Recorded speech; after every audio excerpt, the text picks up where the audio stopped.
going to get started momentarily. So I just want to let everybody know too tonight that ActonTV is videotaping. So just so you know, so we will be using the handheld mic. So if you have a question, we'll pass the handheld mic around, and then after the breakout session, we're going to do the same thing, just so they can pick up the audio.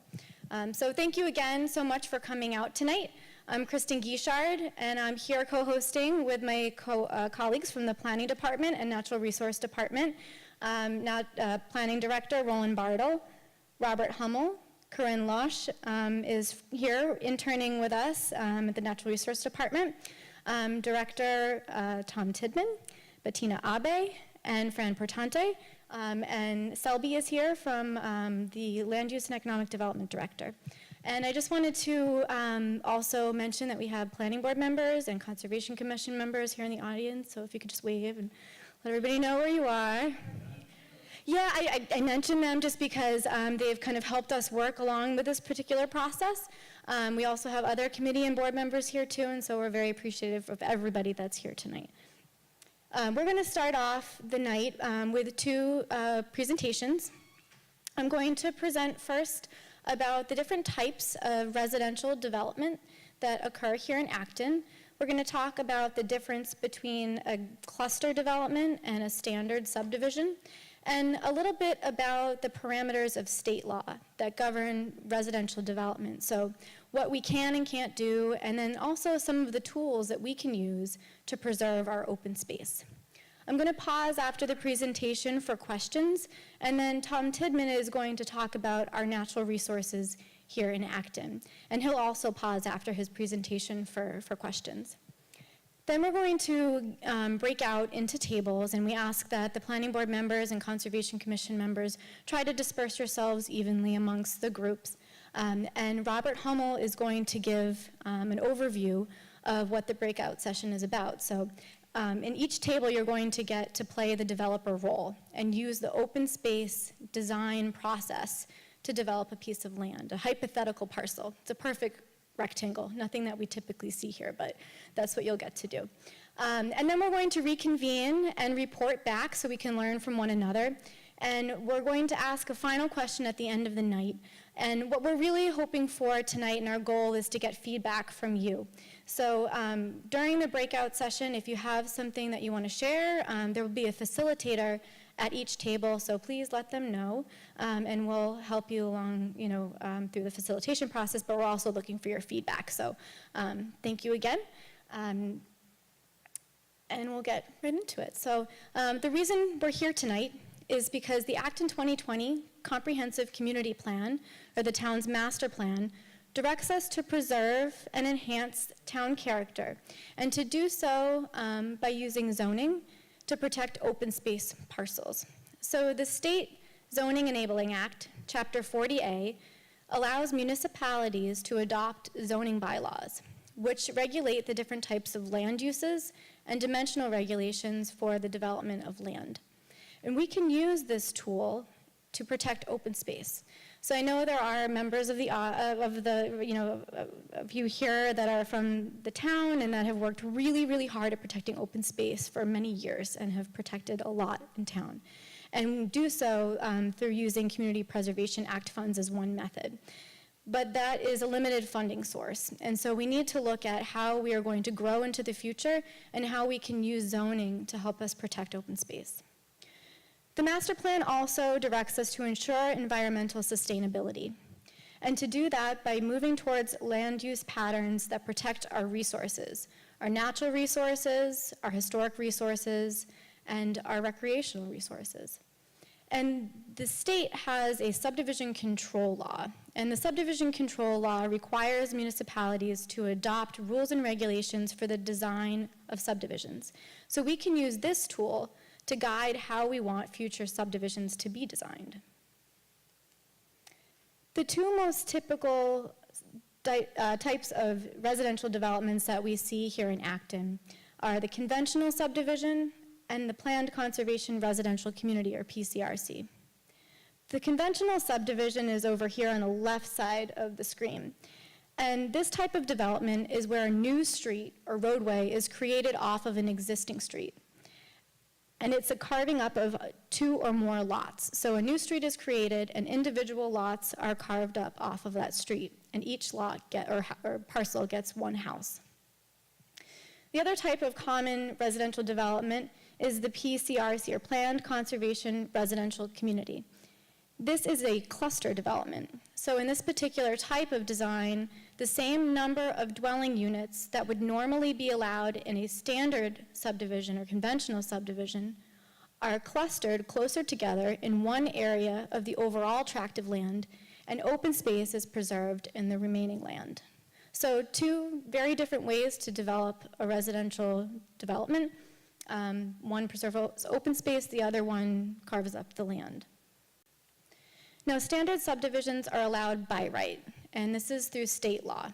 So what this means is that if a plan can meet the dimensional requirements for each individual lot as specified in zoning for the minimum lot area, minimum frontage along the street, setbacks for the dwelling units, and the roadway or the new street meets the guidelines set forth in the subdivision rules and regulations for the roadway layout, roadway width, stormwater management, turning radii, and so forth. There's several others. If it meets those standards and those regulations, it's entitled to approval. So this is state law. It's not a discretionary process. If it meets those requirements, it's entitled to approval. Now, Acton's current cluster development, the PCRC, or Planned Conservation Residential Community, is only allowed through a special permit. And again, this type of development allows for the clustering of dwelling units and open space preservation without increasing the overall number of residential units than would normally be allowed in a standard subdivision. Our current PCRC bylaw, again, requires a special permit. It is a discretionary process. And there is a minimum opt-in in terms of acreage. So in order to do this type of development design, you have to have at least 8 acres. So for parcels out there that are 4 acres, 3 acres, they have to be designed through the conventional subdivision method. This is not an option. Our current PCRC bylaw requires 60% of the overall tract of land to remain as open space. And today there are no regulations governing where those homes are sited in relation to natural resources. So what we often see today are the homes sited first, and then whatever's left over becomes the open space. So besides for wetlands that are governed under state or federal law, those other resources that are out there are not being protected. So I just wanted to reiterate this again, that the subdivision process is not discretionary. So if you meet those standards and the requirements, the plan is entitled to approval. So under state law, it's most predictable for a developer. If they know that if they can meet these standards, they're going to be approved. For a special permit, it's a much more discretionary process. So even if the plan meets all of the requirements of the bylaw, they're not entitled to approval. And so therefore, it's least predictable for a developer. So in 2000, the state legislature actually made an amendment to our State Zoning Enabling Act, Chapter 40A, and what they said was that the cluster development no longer has to be required through a special permit. So towns can actually allow, if they so choose, they can allow cluster developments like our PCRC by right. And furthermore, they can allow cluster developments through the subdivision control process, design process. So this means that we could, if the community decides, remove the special permit requirement for the PCRC. And furthermore, we could make the PCRC the new by right way of building subdivisions and through the subdivision process. So how can we enhance our open space protection through subdivision design? Well, we could apply the PCRC standards as they are today in the books, and we could apply those to residential subdivisions as the primary method for future development, so all new development. We also could remove the 8-acre eligibility requirement. So again, there are parcels today that are maybe 3 or 4 acres, and they're being developed through the conventional subdivision design. We could remove the 8-acre eligibility and require all developments to be built that way. This may end up being a small amount of open space, but small amounts of open space can lead to larger amounts of open space that connect to future pieces and future parcels that allow for wildlife connections, and also allow for small pocket parks in neighborhoods. We also could create a new standard and process to identify the resources on the land first, and then site the houses second. So we could use the subdivision control rules and regulations in order to do this, and add a design process. So how would we do that? Well, we would envision having 2 different types of resource areas that would have to be shown on a plan first. And the first would be primary resource areas. These would really be the ones that are already protected under state and federal law, like wetlands. And the goal here is to mimic those laws, but also show where they are in relation to other resources on the plan. Then we would require secondary resources to be shown. And secondary resources are also very important, but they're not protected today. An example of this would be a wildlife corridor, which Tom is going to give a little bit more definition about and talk about afterwards. And the goal here is to avoid development on the secondary resource areas. So there are some challenges to this that we would need to work through if this is what would move forward. Again, subdivisions have to be allowed by right. So if we were to pursue this, we would have to make sure that it's very clear that the number of dwelling units per land area is specified and guaranteed. And this is not only important because it's law, but because it's important for someone to understand what their land value is. If you have, let's say, an older couple that has a single-family house on a 3-acre parcel, they may plan to subdivide that in the future so that they can retire. Or it's their plan to send their children off to college. They need to know what their land value is. The other important and a bit challenging piece is, what if we have a piece of land that's full of primary and secondary resources? Well, the primary resources are protected, we know that. But the secondary resource areas are something that we would be adding as an extra set of regulations. So we have to still guarantee that landowner that they have that specified number of dwelling units allowed on that piece of land. So that means we need to prioritize secondary resources. And that's what we need to hear back from you. And we'll do a little bit more in the breakout session, but talking about what are the most important secondary resources and why, and which ones would we want to preserve most, but still be able to site those dwelling units on the land. The other aspect that is a challenge is creating definitions for these secondary resource areas. Primary resource areas are already clearly defined in law. But secondary resource areas, like a wildlife corridor, needs to be clearly defined so that one person going out onto a site can identify it from the next person. So you can tell where a wildlife corridor ends and starts, and what aspects make it a wildlife corridor. So I'm going to pause for questions now. If anyone has a question, just raise your hand. I'll pass the microphone over to you.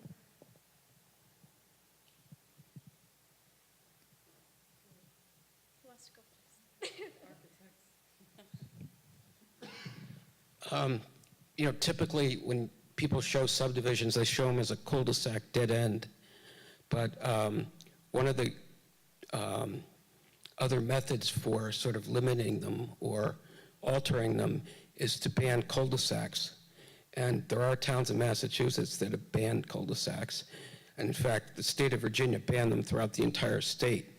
And the reason was to create, a more sense of community with through streets and loop roads and things like that. So I think that should be added to the list as a viable thing you can do to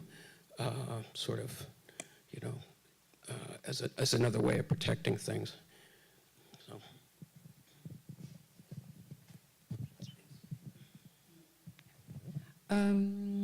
Tara Fredericks, West Acton. I suppose 40B doesn't apply to 40B, right? Because it's zoning. The open space, is that for public use, or is that still for condo associations? So the way the existing PCRC bylaw is set up is that open space is there are 3 different options for the ownership of open space. So one option is that it remains in the ownership of the like a condo association, so the owners of the individual dwelling units that are part of that development. But it has to have specific regulations on how it can be used. The other, and that would be in the deed. The other aspect, or other option, is that the land can be deeded to the town and for open space purposes. And it also could be deeded to a nonprofit whose sole purpose is basically the protection of open space. So there are those 3 options that are allowed today in the zoning bylaw. And basically what we're thinking of is using the PCRC standards as they are today and applying them moving forward, if this is what.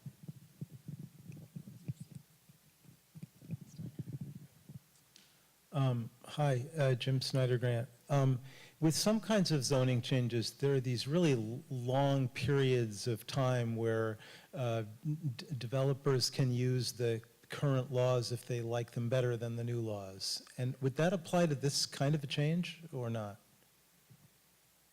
So I think you're talking about zoning freezes. So it really depends on when somebody would, when changes would be, let me start over. So if a zoning bylaw change were to be proposed, there would be a legal posting, a public hearing notice for those changes. And there is specific state laws that require a landowner to file plans basically at a certain point in order to freeze their zoning. And so if they were to do that, it would be allowed under state law. So it's with any zoning change, you can basically freeze it before that time period.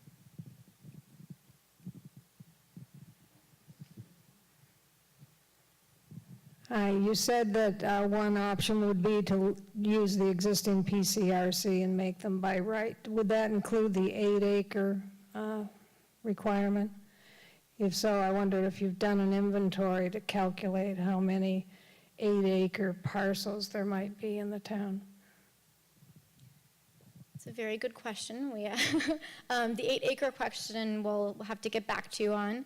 But what we would propose is that the 8-acre eligibility opt-in requirement be removed so that we could capture those smaller subdivisions that are being constructed today. So we have a lot of large parcels left in Acton that we still have the opportunity to preserve, but we also have some smaller subdivisions that we're seeing going in that are, lost opportunities too, where there could be some open space preserved to make future connections, but also existing connections to some that are possibly adjacent to town land or another open space parcel.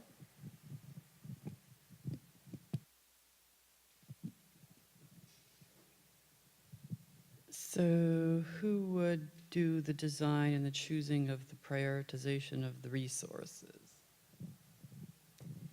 So if we were to make this process by right, again, it has to be predictable, so it would have to be specified in zoning.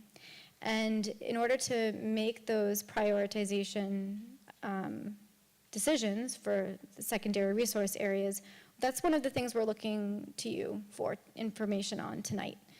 So Tom's going to talk about some secondary resources here in Acton and the values of them, and we're looking to get some of your feedback in order to make some proposals.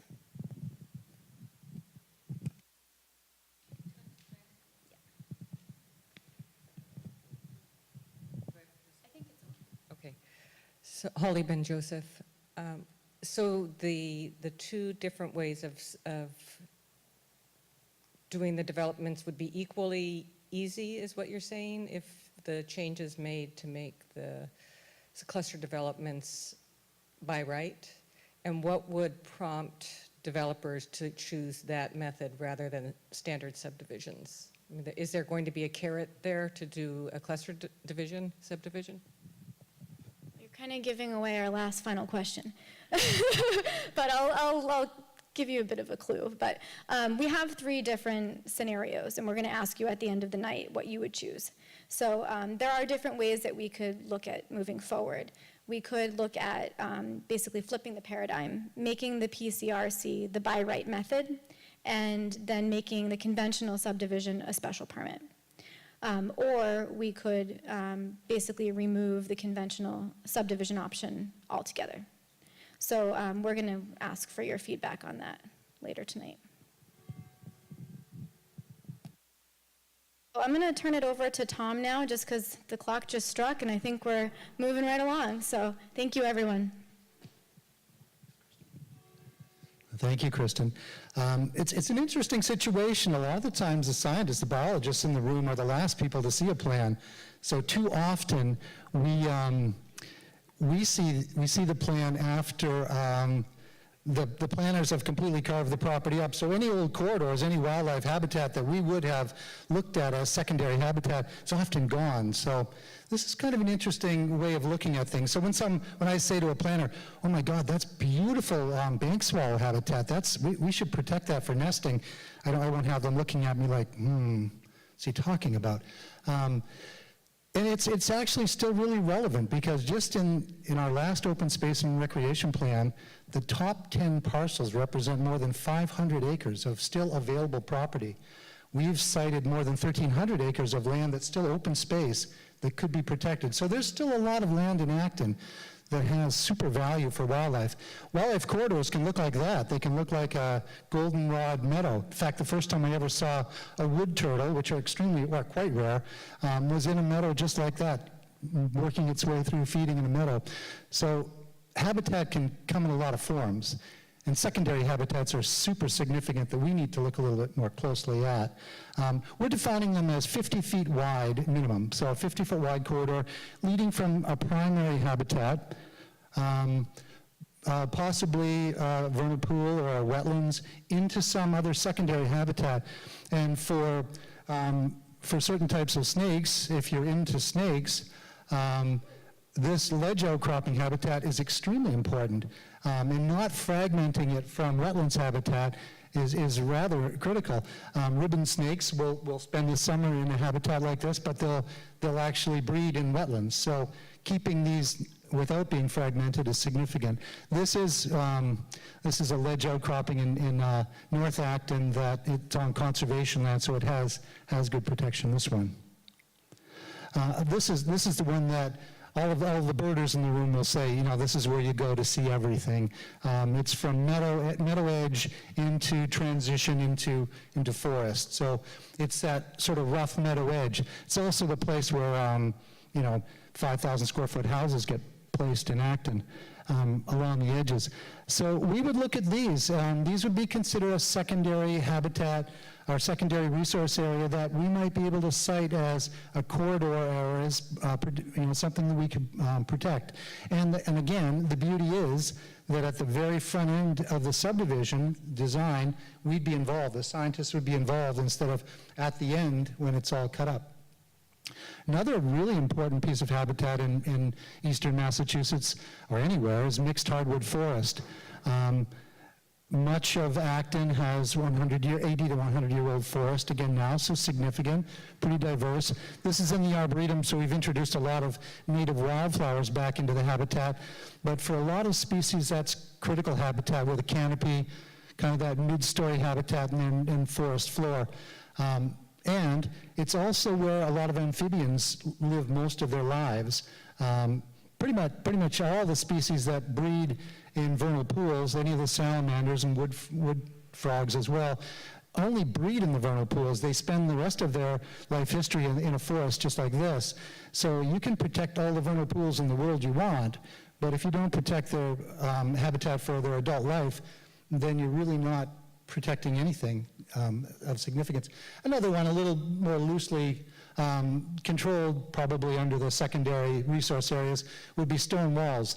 A lot of creatures live in stone walls and or hunt and travel along stone walls. Certainly that's where a fox does a lot of its hunting, walking along the top of a stone wall and hunting both sides of it. So if that were in a travel corridor, that would be something that we would cite as having significance, and we'd want to look pretty closely at that. Another thing I should add is that how do you define these things on a 100-acre parcel? How would you possibly be able to look at secondary resource areas? And I think one of the things we're looking at now are the use of drones. Everyone uses drones for everything, and why not do close study of habitat, secondary resource habitat using drones. So it's probably something we'll look at a lot more closely. Again, in terms of age of forest, much of our pine stand in Acton was probably last harvested 80 years ago, 80, 90 years ago. So there's a fairly common age of white pine at about 80 years old. By itself, in a monoculture, it's not terribly exciting as secondary habitat, but where it gets blowdowns, like I can see in this one, and you get that secondary deciduous growth in it, it's actually significant habitat for a lot of songbirds to nest in. Again, we would want to be able to look at that because under the current subdivision design standards, if I were a developer, that's probably where I'd look first for septic systems and a nice big pine stand, because often they're well-drained gravels. So from our perspective, that's a pretty significant habitat too. And I'm gonna end it at that because we have a lot more to get to tonight in a breakout session, so we can talk a little bit more about secondary resource areas, and I'll pass it over to Robert. The clicker. Tom, the clicker.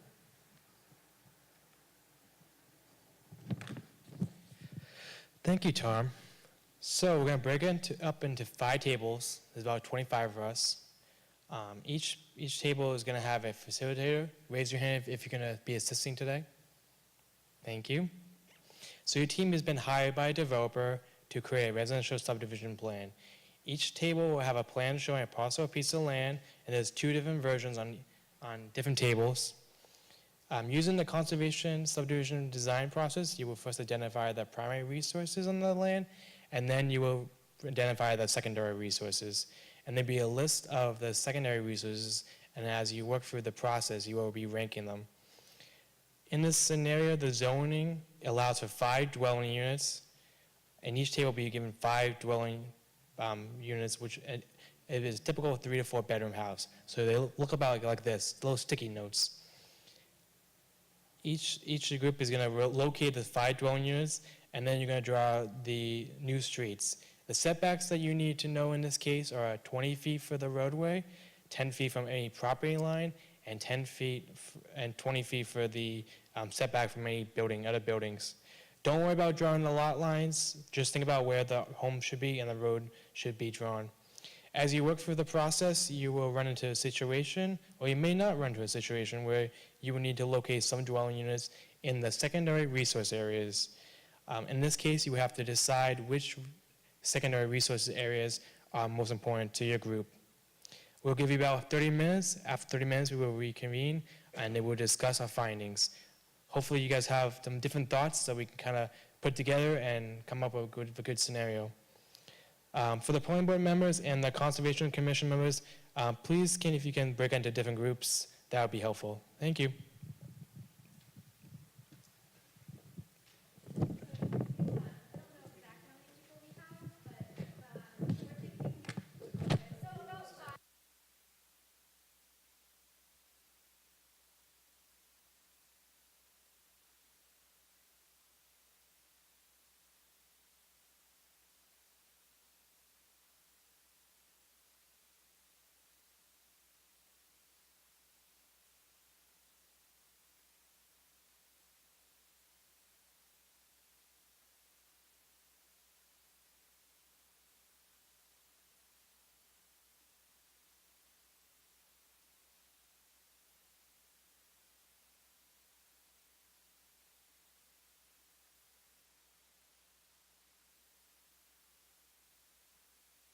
Okay, developers and engineers,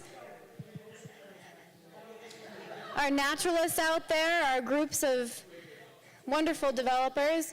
We're going to go around the room now and answer a few questions. So if you can decide amongst your group who would be willing to report back, I will hand the microphone off and we can answer some of these questions together.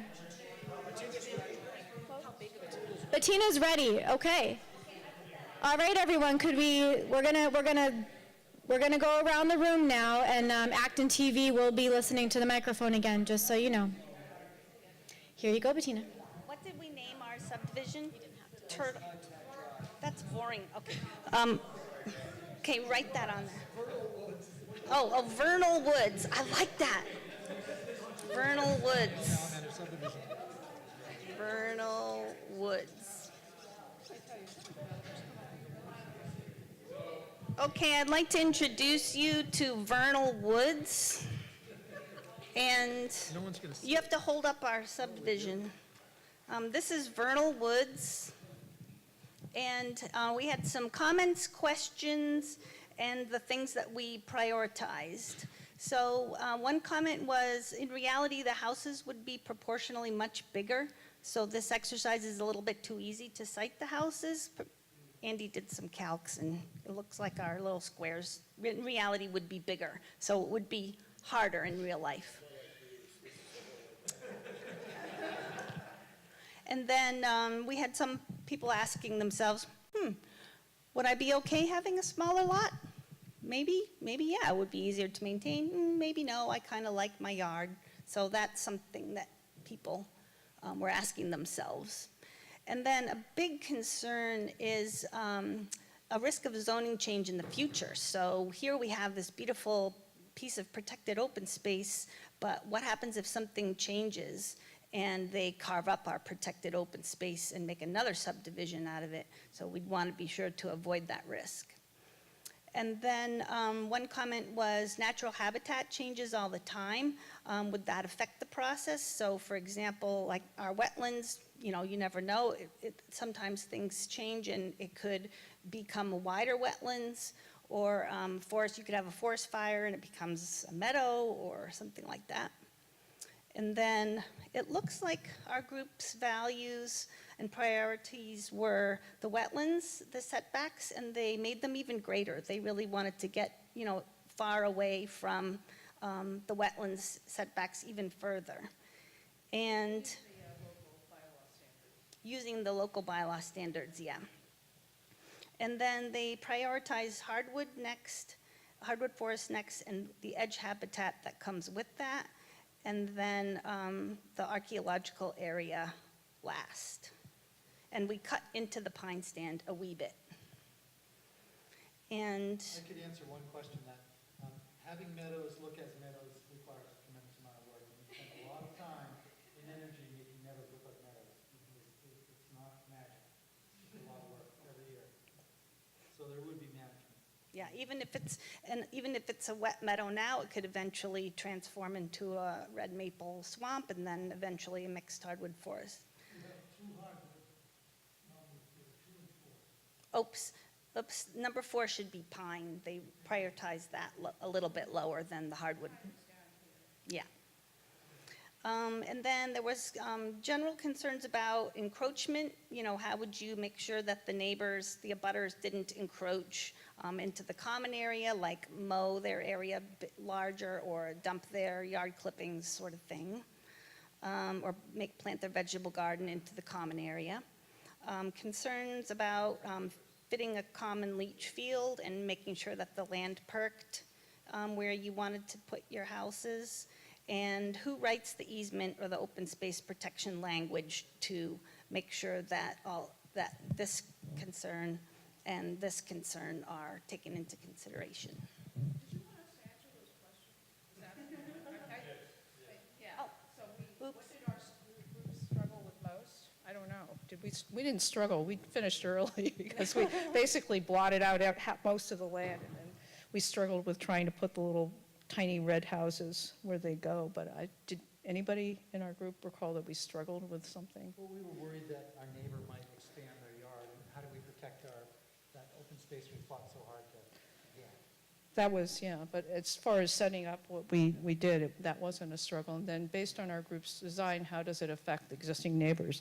Not much. I mean, the existing construction is over here, and the only concern would be if they tried to cross over and do something in our nicely wooded areas, but we thought it was. The stuff I'm concerned the most is the zoning change over the years. Protecting the protected space. Yeah, Right. protecting the space, yes.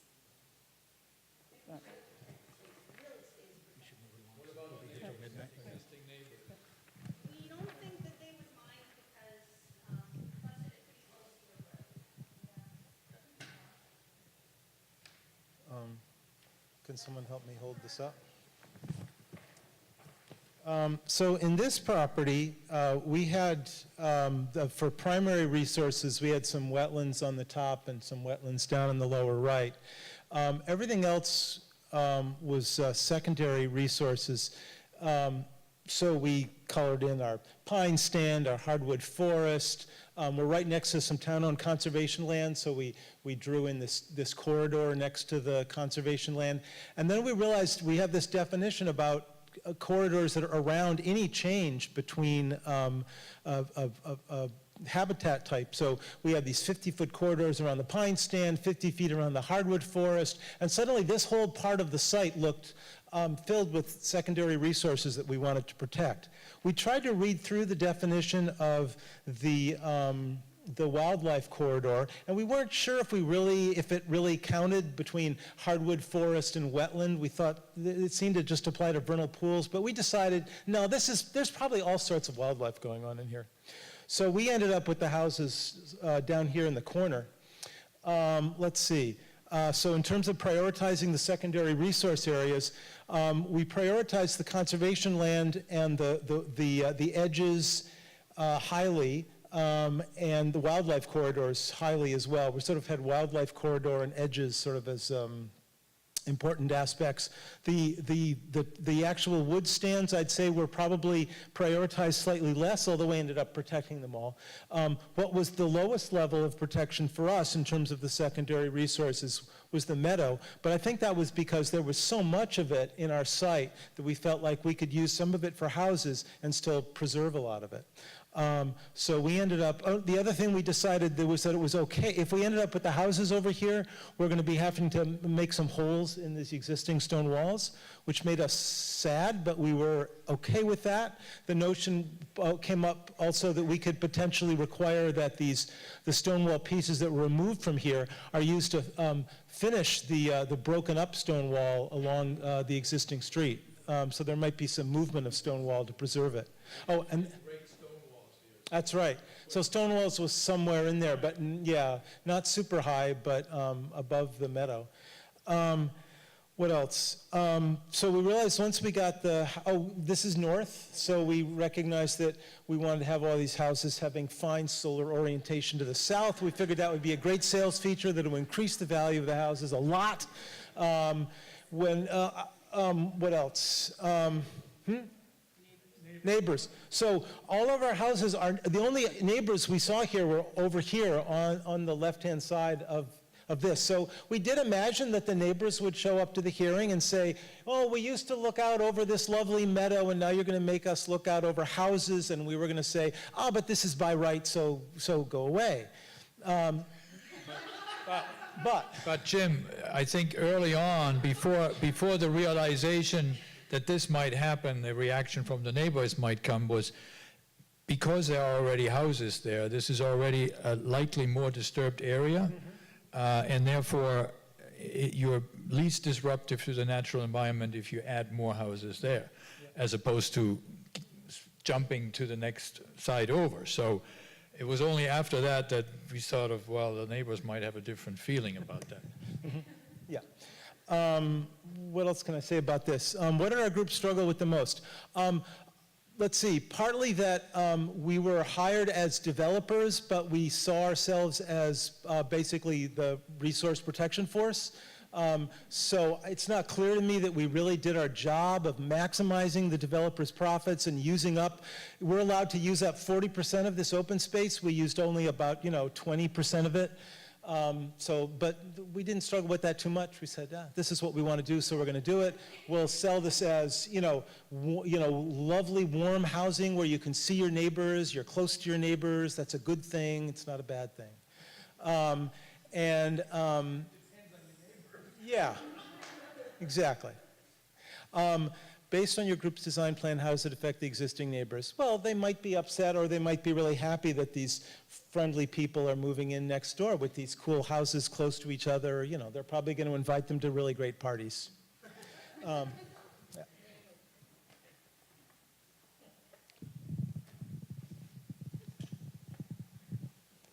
All right, this is what we had.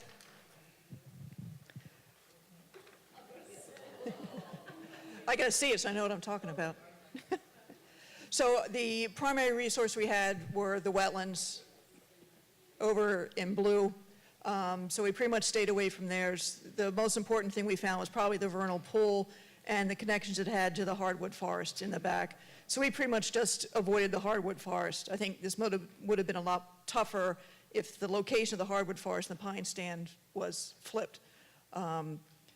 So we really just ended up doing an arch of houses, and it kind of floated up and down the road, back and forth between the archaeological site and the pine stand. And you probably can't see it, but there's septic soils under there identified, so we focused in on those. And there's also the comment that certainly a sidewalk between the existing houses and the new houses would be a huge benefit. They're going to be screened from each other, but they would be connected. And with the arch, the houses wouldn't be looking into each other's homes, but they'd have the backyards. So we came up with the wildlife corridor as the most important, mostly because of vernal pools involved, and the hardwood forest after that. The edges of various things, but the transitions between the hardwood forest and whatever the other area was, it was never quite clear what that was. Then we gave the outer 75 to 100-foot buffer zone wetlands.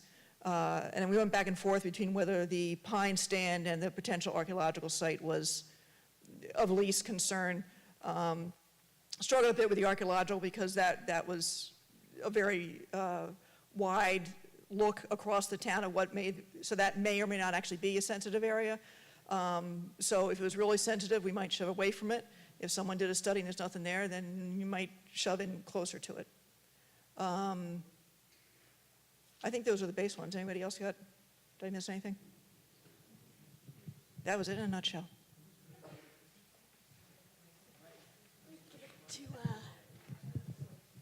I'm taking the mic because no one else wanted it in our group. You want to hold this up? Actually, everything that Jim said, we ended up pretty much with the same plan. Okay. With the primary, with the blue, as you can see, the primary in terms of conservation land, some wetlands on the right-hand side. Again, we really focused on maintaining as large a block. We didn't go on percent, a large block of open space. So the red right here, you notice we know red, that would be the only area that would be, if you will, not open space. Everything else is open space. So we really focused on that. Let me see what I really. Okay, again, the primary and secondary resources we had over here, we actually had, Bob, you want to read them off real quickly? So, number one, secondary resources. On the secondary resources, right. Second was, meadows. In this case, we had a lot of meadows, so they just took some of them. And so the rest of it. Kind of stand with the third. Fourth was edge habitats. Fifth was areas near conservation land. Sixth was the stone walls, and then seven was the 100-foot wetland buffer. Yeah, we really prioritized what we came away with in terms of the hardwood forest, the pine strand, was actually protecting trees and not doing any kind of clearing of trees, and maintaining the topology was a big part of our thinking there. What did we struggle with the most? At least from my perspective, guys, how you do the definitions so they're clear and consistent, because we started getting into it and I said, well, wait a minute, you have to remember, the landowner has to look at this and know they can't guess. So when we go to develop this, they have to know what the rules are. So, because we got into, well, maybe they wouldn't do this. I said, that's what you can't do. You can't say, well, maybe this, maybe that. You can't be arbitrary. So I think the biggest struggle was, how do you clearly define these so it's objective and someone can pick a piece there? I understand what I can do, and it's consistent from a policy standpoint what the town is trying to do, which is encourage the development that maintains the open space. But that's still, I would say, actually, if I was a landowner or a developer, this is actually the maximized process. You're going to still get your 5 houses and actually make the property a whole lot more attractive to someone moving into it. So I think it meets both the landowner, it meets the developer, it meets the town. So the definition was the biggest thing. We never came, I said, I was playing devil advocate. You have to remember, a landowner has to say, there it is, black and white, no guessing. Can't be arbitrary, capricious, because that's when you get into Massachusetts general law will shoot you down. And if we make this by right, that's what it's saying. It means I know what I can do by right. If I meet the rules, you can't tell me no. Again, the existing neighbors, I would say the last thing is, I think existing neighbors love this development.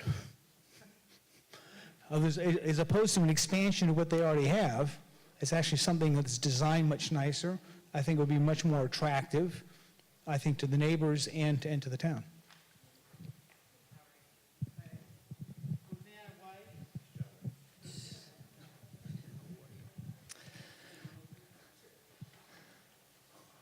So I think we will echo a lot of what you've already heard.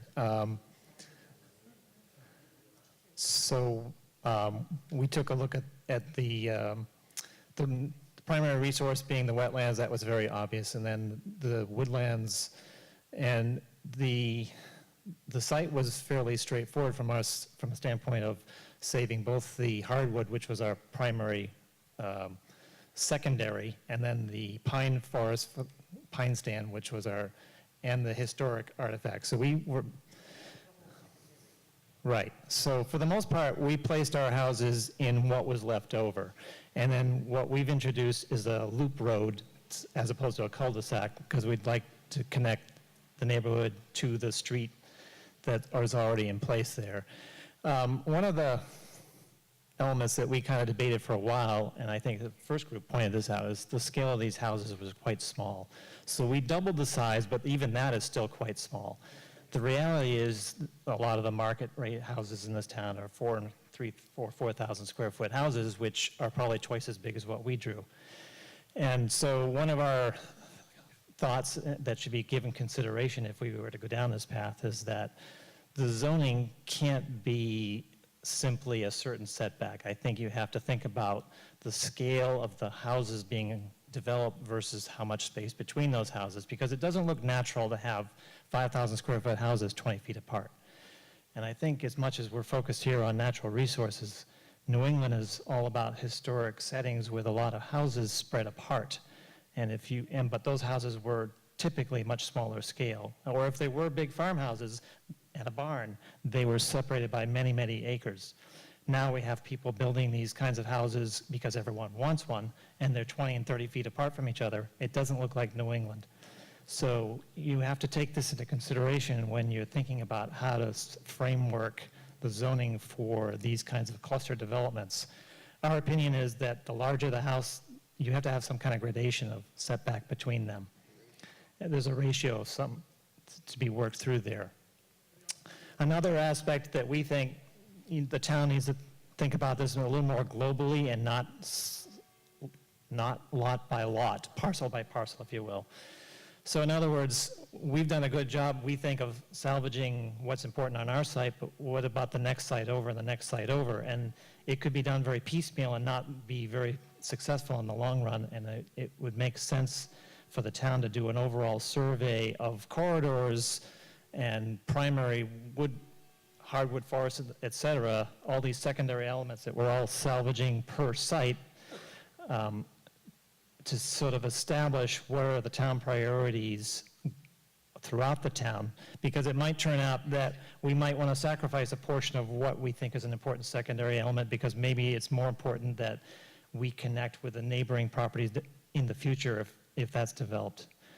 So that's, and then beyond that, and we agree with what you were saying about topology, there should be some discussion about not allowing clear cutting, period, on any of these sites. And it's not a matter of whether it's a hardwood forest or not, because there might be a wonderful tree or two in a section where the houses are going to go that you want to keep. So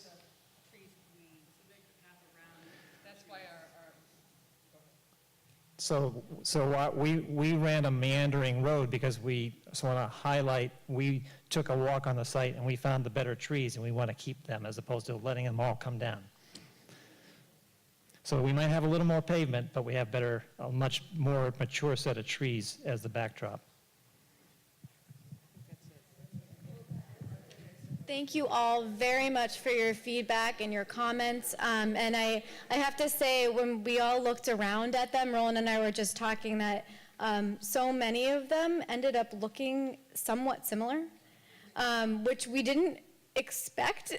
I mean, to some degree, we thought maybe some might look similar, but not to the extent that they have. So that was a pretty interesting takeaway.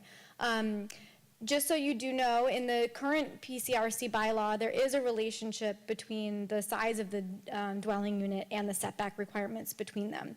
But it's something that we definitely should take a look at and see if maybe there should be another threshold added. But there are 2 different thresholds today. But that's definitely something that, we can consider if there's even a larger house. So at this point, and I think I left the clicker, so I just want everyone to take a look down at your plan one last time and remember why you prioritized certain resources and why you decided to cluster in the way that you did. And take a look up at the screen now and see what a conventional subdivision could yield. So again, same number of lots, so the land value doesn't change, but it's a very different layout. The subdivision road, this actually meets the standards. We worked with our engineering department to kind of lay it out quickly for us on our hypothetical parcel. So this is the meadow, I guess we could say the meadow parcel, where you had the stone walls running through the hardwood forest, abutting conservation land up here. And so each individual house has its own lot and the land is all carved up, no open space. The other hypothetical scenario had the hardwood forest with the potential post-contact archaeological site, the vernal pool up on the abutting property in the neighborhood on the left-hand side, and you can see how that could have been laid out differently. Are there any other questions or comments before we wrap up tonight?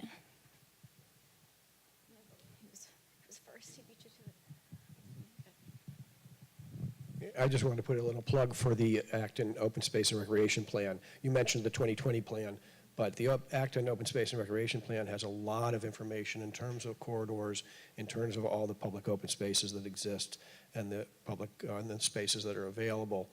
So a lot of this work has been done and can be found in the document, which can be found online on the town website. Thank you very much. I know a lot of work has been put into that, and it's a great document, so thank you. And I think just addressing your concern about the future and how you protect the open space.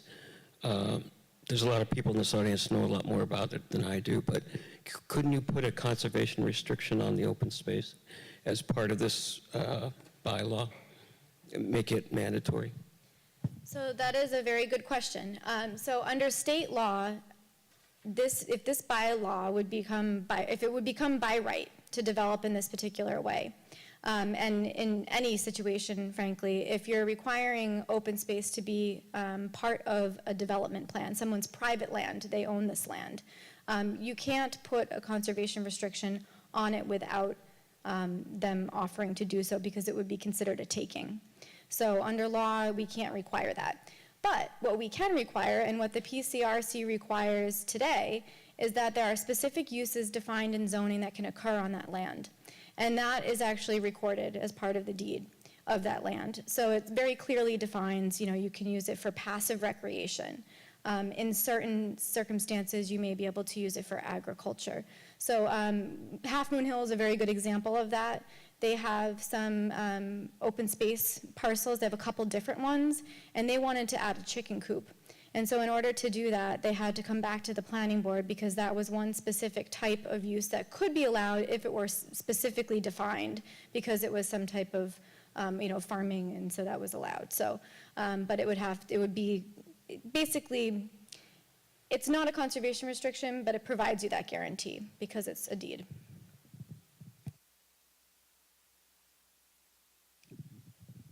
I just want to make the comment that Selectman Stephen Anderson said that we could put a tree clearing limit in the town bylaw. That's not the zoning bylaw. It's not covered by grandfathering. That we could put that on town-wide, either by percentage or number of trees, size of trees, and things like that. So we might want to consider doing that.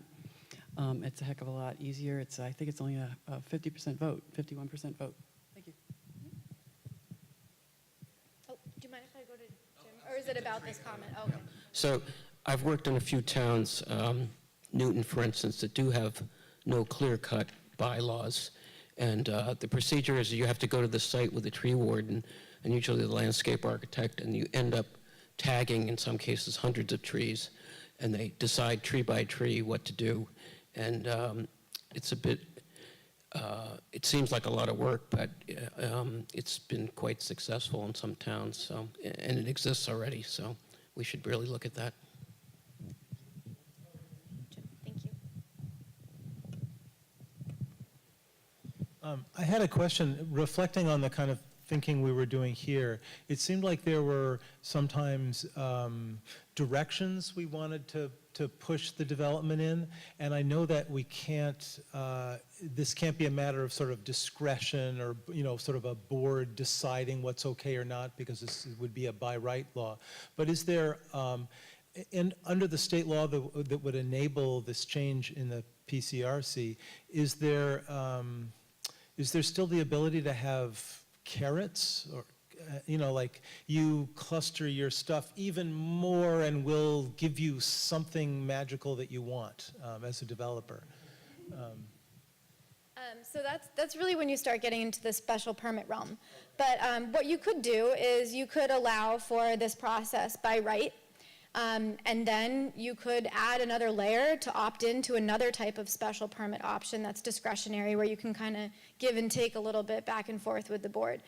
So you could add, a second step or a second layer option as part of that. All right, let's do one more question, and then we have our final question for you.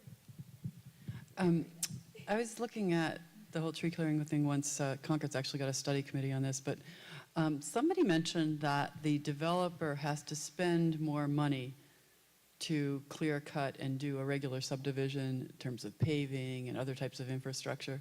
And I'd be interested in how much money this saves a developer. Thank you. All right, so our final question for you tonight, and just so you know, I know some of you are familiar with zoning bylaw change process, but any changes that would be proposed, we're taking in a lot of input from you tonight. We'd be working with the planning board on proposed zoning changes, and they would hold a formal public hearing. And at that public hearing, they would take additional public feedback, and then they would either vote to recommend an article to move forward to town meeting, and then at town meeting, the Acton registered voters would vote either for or against the article, and it would take a 2/3 vote to pass. Just so you understand the process, and we are thinking about working with the planning board and seeing what they think about moving this forward for a fall town meeting or potentially next spring. So our final question for you tonight is, what approach would you prefer? If you wanted to move forward, how would you do it? The first is keep zoning as is, make no change. So don't change anything, just keep it how it is today.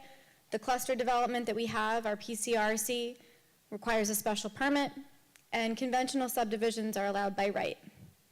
The second option would be to allow open space subdivisions, the process we just went through tonight, to allow that by right, and to require a special permit then for the conventional subdivision. So flip what we have today.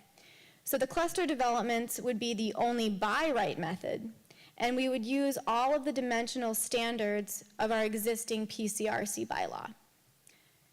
The other option, is the final option, is that all new residential developments would have to follow this open space design process, and there would be no other method of new residential development.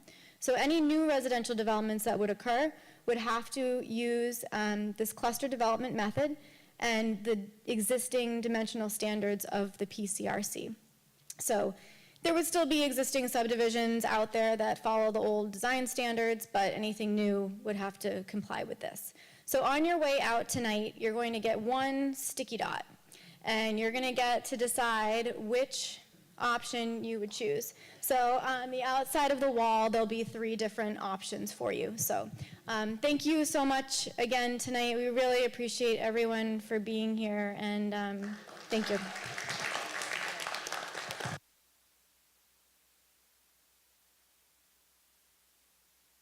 And I apologize, if you have any other questions or comments, please email either the Natural Resource Department or Planning Department.